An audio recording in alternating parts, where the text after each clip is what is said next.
नमस्कार दोस्तों, मैं आप सभी का भारतवर्ष यूट्यूब चैनल में स्वागत करता हूं। दोस्तों, आज हम इस वीडियो में बात करने वाले भगवान श्री राम की मृत्यु के बारे में। भगवान श्री राम की मृत्यु के पीछे जो कहानी है वो कहानी मैं आपके साथ शेयर करने वाला हूं। तो चलिए दोस्तों शुरू करते हैं। दोस्तों, आप सभी ये सोच रहे होंगे कि भगवान श्री राम की मृत्यु की बात कैसे हो सकती है, पर दोस्तों ये विधान तो परमपिता ब्रह्मा जी का ही है। जो प्राणी इस पृथ्वी पर जन्म लेगा उसकी मृत्यु निश्चित है, चाहे वो कोई भी हो, भगवान हो या मानव हो। भगवान विष्णु जी ने राक्षस रावण का वध करने के लिए, आप सभी को तो पता है कि पृथ्वी पर अपने मनुष्य रूप में श्री राम का अवतार लिया था। इस कारण उन्हें अपने शरीर को त्यागना ही था। उन्होंने अपने तरीके से अपने शरीर का त्याग किया था। भगवान श्री राम और उनके साथियों, अवतार लेने वाले उनके तीनों भाइयों और सभी वानरों ने अपने शरीर का त्याग किस प्रकार किया था, ये हम आपको इस वीडियो के माध्यम से बताएंगे। दोस्तों, आप रामायण की इस कहानी के बारे में तो जानते ही होंगे कि रावण का वध करने के बाद भगवान श्री राम अपना वनवास पूरा करके अयोध्या वापस आते हैं। अयोध्या नगरी के राजा बन जाते हैं और सुखीपूर्वक रहने लगे थे। परंतु उसी बीच उनके राज्य के धोनी के उन शब्दों ने उन्हें दुविधा में डाल दिया था, जिसमें धोबी ने अपने एक रात घर से बाहर रहे पत्नी को अपने घर से बाहर निकालते हुए क्रोध में ये कह दिया था कि मैं राजा राम नहीं हूँ जो किसी पराये के घर में रहकर आई सीता को अपने साथ रखूँ। दोस्तों, भगवान राम जानते थे कि उनकी पत्नी देवी सीता अग्नि की तरह पवित्र है, फिर भी उन्होंने अपना राज्य धर्म निभाते हुए अपनी गर्भवती पत्नी देवी सीता का त्याग कर दिया था। भगवान राम के भाई लक्ष्मण देवी सीता को एक भयानक जंगल में छोड़ आए थे। तब देवी सीता ने वन में रहने वाले महर्षि वाल्मीकि के आश्रम में शरण ली थी। उस आश्रम में अपने दो पुत्रों लव और कुश को जन्म दिया था। दोस्तों, आप लोग ये भी जानते होंगे कि देवी सीता ने भगवान राम को जब उनके दोनों पुत्रों को सौंपती है, तब वह स्वयं अपनी जननी देवी पृथ्वी की गोद में समा जाती है। भगवान राम 11,000 वर्षों तक इस पृथ्वी पर रहते थे।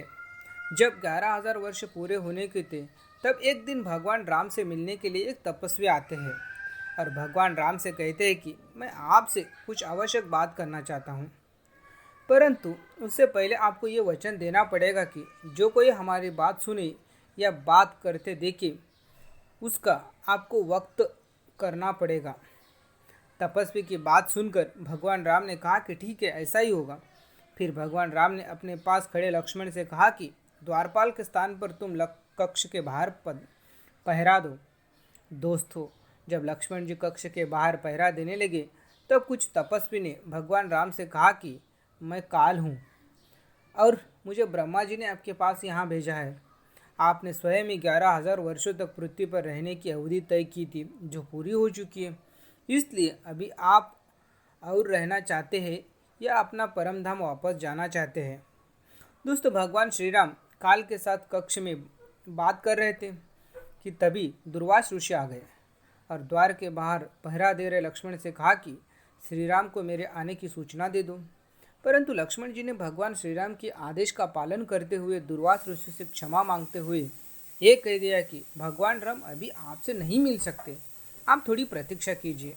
दोस्तों, दुर्वास ऋषि को लक्ष्मण जी की बात सुनकर क्रोध आ गया और उन्होंने लक्ष्मण से कहा कि श्री राम को मेरे आने की सूचना दो, नहीं तो मैं श्राप देकर राम, लक्ष्मण और भरत सहित इस राज्य को विनाश कर दूंगा। दोस्तों, दुर्वास ऋषि की बात सुनकर लक्ष्मण जी ने सोचा, ऋषि के श्राप के सभी का विनाश होने से अच्छा है कि अकेला ही मृत्यु हो। ये निश्चय करके लक्ष्मण जी बातचीत कर रहे भगवान श्री राम के पास जाते हैं और उनसे दुर्वास ऋषि के आने की समाचार बताते हैं। भगवान श्री राम तपस्वी रूपी काल को विदा करते दुर्वास ऋषि का सत्कार करते हैं। दोस्तों, भगवान श्री राम ने काल को लक्ष्मण के सामने ये वचन दिया था कि जो उनकी बात सुनेगा या उन्हें बात करते दिखेगा, उसका उन्हें वध करना पड़ेगा। अपने इस वचन से भगवान श्री राम परेशान हो जाते हैं, क्योंकि इस वचन के अनुसार उन्हें अपने भाई लक्ष्मण का वध करना था। तभी वशिष्ठ जी ने कहा कि आप अपने दिए हुए वचन को पूरा करते हुए लक्ष्मण जी का त्याग कर दो, क्योंकि किसी भी साधु पुरुष का त्याग करना उसका वध करने के समान ही होता है।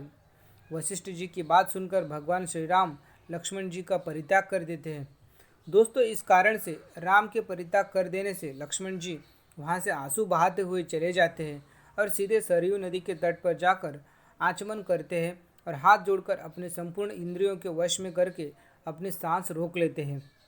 ये देखकर सारे देवता उन पर फूलों की वर्षा करते हैं और देवराज इंद्र उनको उनके शरीर के साथ ही लेकर स्वर्ग में चले जाते हैं। लक्ष्मण जी के मृत्यु लोक से चले जाने के बाद भगवान श्री राम ने भी मृत्यु लोक छोड़ने देने का निश्चय कर लिया। भगवान श्री राम का यह समाचार सुनकर हनुमान, सुग्रीव सहित सभी वानर और विभीषण अयोध्या आए और भगवान श्री राम भरत और शत्रुघ्न के साथ सभी वानर मृत्यु लोक छोड़ने का निश्चय कर लेते हैं।